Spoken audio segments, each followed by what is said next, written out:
It is alarming that schools, colleges, and universities in the West generally and in the United States specifically are working on a deliberate plan to churn out younger generation anti-religion, anti-nation. BBC recently aired a program where it was narrated that Christians are afraid of publicly declaring themselves as Christians. The reason is that atheists attack theists with such ferocity that most theists, because of lack of knowledge or religious befuddlement, take refuge in hiding their theistic beliefs. Surprisingly, it is not the case with Christians only. Muslims are facing that dilemma twice, an attack from atheists, and another from Islamophobes. The result is that Muslims with little or no knowledge are also compelled to accept unsavory labels of secular Muslims or liberal Muslims. Some, to avoid these slanderous terms, use a bit more acceptable term of contemporary Muslims in an attempt to distinguish themselves as enlightened, modern Muslims. All of these classifications are untenable from an Islamic perspective. The point to ponder is, why is it happening on such a massive scale and what forces are working behind it?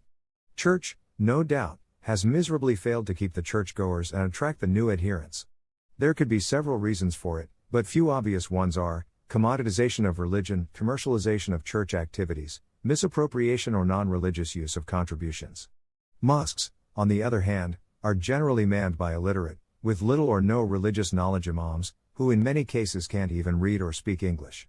Their main role, therefore, is limited to leading the prayers. Main reason for poor quality imams is financial constraints. A very famous mega-church leader in GA is planning to gather $15 million for buying an airplane for his personal use. Several church-related figures have already been trashed in the media on similar accounts. Why younger generation is thronging to atheism? Another reason is the parent's casual and expedient lifestyle where religiosity takes a back seat. There is no concerted effort to instill the religious values in the mind and behavior of a kid. Freedom of religion and freedom of choice is overemphasized, which culminates in an individualistic mindset without any preset boundaries. Expedient morality bits starts from anywhere and to whatever one deems fit. Everyone establishes its own set of self-satisfying rules, which are bound to result in conflict at the wider stage of the world. When such minds, due to natural propensity or worldly compulsion, think to fall in conformity with the universally accepted values of morality and conduct, an insurmountable challenge is faced. They have to unlearn what they have been living by first, since childhood, and then learn the religious, new values, fresh. In the face of this arduous undertaking, easiest and readily available course, therefore, is to resign to already pulling liberal/atheistic forces.